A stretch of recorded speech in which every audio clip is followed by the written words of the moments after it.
Salut, c'est Trado, je suis content de vous retrouver pour la mise à jour des zones d'accumulation rationnelle sur l'or et l'argent. On va commencer comme d'habitude par les nouvelles. Elles sont pas forcément très bonnes, c'est pas mon objectif de vous montrer que des bonnes nouvelles. Il faut vous montrer également par souci d'honnêteté les nouvelles qui sont sans doute un petit peu moins favorables. La première, elle est favorable par contre, c'est le fait que selon les dernières données de Business Recorder, la Chine a augmenté ses importations d'or provenant via Hong Kong de 5% en avril.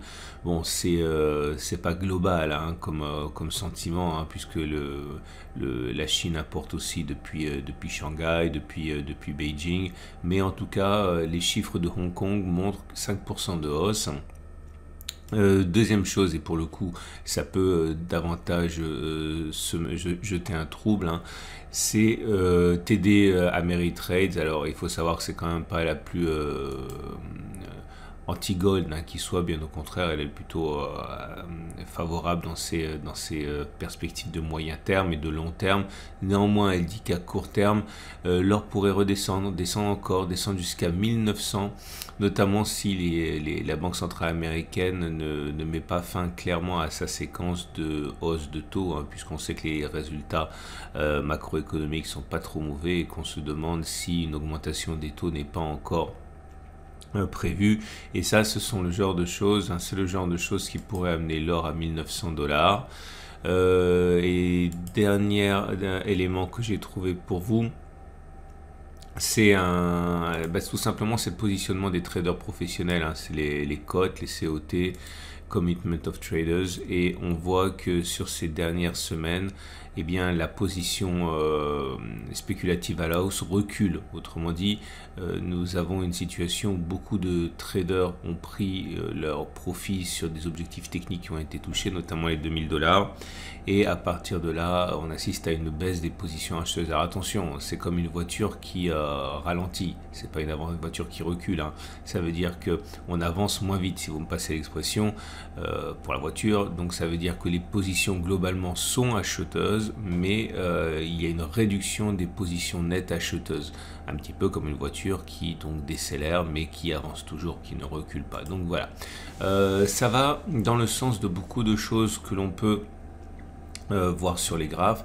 Je vous rappelle avant toute chose hein, que si vous regardez mon format pour la première fois, vous pouvez vous abonner à la chaîne YouTube. C'est mis à jour 2 fois par semaine, le mercredi, le samedi, version longue le samedi, version courte le mercredi. Et à partir de là, vous avez la possibilité également de vous abonner et de liker. Ça fait toujours plaisir si ça vous a apporté quelque chose. On passe alors libellé en euros, qui continue à faire exactement ce qu'on attend de lui, hein. Je ne vais pas répéter 100 fois la même chose, mais le retour sur les 18,07, 17,96 a encore été fait au point près vendredi. On est venu chercher, puis on a rebondi. C'est une zone d'accumulation rationnelle, c'est évident que les traders achètent sur ce niveau. Je le dis, je le répète également que la zone qui est plus intéressante, mais dont on ne sait pas si elle sera touchée, c'est 17,86, 17,83 euros l'once. Et puis après, bon, il y a d'autres zones, hein, 17,15, 17,01, on pourrait même trouver des zones intermédiaires, mais il faut vraiment faire attention lorsque l'on... Ça, c'est une zone de support aussi, hein. Je ne l'ai pas vraiment mentionné, mais parce qu'il n'y a pas d'urgence, mais si on allait là, ce serait l'occasion pour certains d'acheter une petite quantité, d'accumuler, quoi, hein. Et si on y va uniquement, il n'y a aucune certitude qu'on ira, mais en tout cas, la tendance de long terme est haussière, la tendance de fond est neutre, ça c'est baissière, pardon, parce que vous voyez, on est en dessous de la M50 qui descend, en tendance de fond baissière, tendance de long terme haussière, et bougie Aiki-Nashi, on va dire modérément, très modérément haussière, puisque nous sommes sur une première bougie verte avec un petit corps mèche haute, mèche basse. C'est plus de l'indécision qu'autre chose. Il n'y a aucune garantie que la baisse soit terminée, même si encore une fois il y a des signes de rebond. L'or, mais cette fois-ci libellé en dollars. Je vous rappelle que ce format vous est apporté par mon partenaire au coffre Veracash. Au coffre vous permet d'acheter de l'or, des larges d'argent, des platinoïdes, de vous le faire livrer ou de vous le conserver dans un coffre en France ou à l'étranger. Et ensuite vous pouvez acheter et vendre par l'entremise avec les autres clients au coffre. Et vous avez également Veracage, un produit exceptionnel, donc de l'or, de l'argent acheté, mais vous y adossez une carte Mastercard classique. Comme ça, si l'or et si l'argent montent, eh bien vous pouvez tout simplement dépenser plus avec votre carte. Ce sont des sponsors, n'hésitez pas à cliquer sur le lien en dessous pour aller visiter leurs produits, parce que c'est exactement ce qu'il vous faut. Je le répète, ce sont des sponsors. Je préfère en fait, je l'ai déjà dit, parce qu'on est venu chercher un support qui est à mon avis plus intéressant. Néanmoins, toute cette hésitation, cette valse hésitation depuis mars 2023 est due au fait que nous soyons sur cette zone de résistance géante ici en rouge. Je vous montre, c'est tout simplement la zone qui a bloqué net l'avancée des cours. C'est une zone de résistance historique. Jamais on a clôturé au-dessus des 19,80, 2080 $, et cette fois n'a pas fait exception, et c'est pour ça que certains ont pris leur profit sur la zone des 2000 $, parce que tout simplement c'était l'objectif des traders, pas l'objectif des investisseurs mais l'objectif des traders, et donc à partir de là il y a eu des dégagements de position. Et on est venu chercher la première zone d'accumulation rationnelle que j'ai fait disparaître parce que ça a donné l'objet d'accumulation. La prochaine, elle est à 19,15, 18,96. Si on y va, je pense qu'on va y aller. On va y aller tout simplement parce que je l'ai déjà dit, je suis déjà de me répéter, mais quand on connaît une hausse aussi violente que celle à laquelle on a pu assister depuis mars, c'est-à-dire qu'on a pris 16% sur de l'or, qui est quand même pas... c'est pas forcément très nerveux l'or, c'est pépère. Et bien généralement on retrace 50 à 61,8% de la hausse, c'est-à-dire que normalement on pouvait attendre les cours au pire entre guillemets, mais pire c'est à prendre avec des pincettes parce qu'on peut toujours descendre sur le support ici, mais bon, je l'attendais à entre 19,15, 18,96 et 50% ici, donc le niveau des 50% a été touché. Maintenant, je pense que c'est dans les cordes de l'or d'aller chercher 19,15, 18,96, ce serait très très classique ici. Si vous avez beaucoup les moyens ou si vous voulez faire feu de tout bois, il y a d'autres zones d'accumulation rationnelle. Il y en a une ici, là, oui, ancienne résistance qui est devenue support. C'est une zone qui pourrait intéresser également les investisseurs, mais dans l'immédiat, je vous rappelle que Ameritrade voit les cours descendre jusqu'à 1900 en cas d'alerte entre guillemets de la part de la Banque centrale américaine. Je pense qu'ils sont dans le vrai, et que c'est pas non plus très grave, on parle d'une petite baisse de 3%, 2,9%, bon, c'est rien en fait, et c'est une zone d'accumulation rationnelle.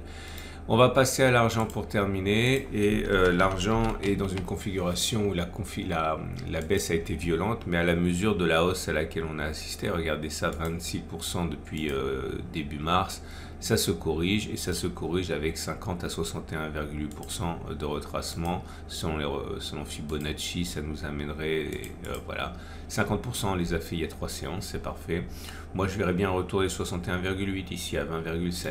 De toute façon, il faut toujours garder à l'esprit, je le dis et je le redis, qu'il ne faut pas s'enflammer par rapport à l'argent. Certains voudraient que ça prenne 50% en 3 jours. Je dis n'importe quoi, mais c'est un peu ce qu'on a en tête. Plus la hausse est forte, plus elle sera corrigée. Et il vaut mieux une augmentation lente, laborieuse, mais continue qu'une explosion haussière. C'est beaucoup plus stable.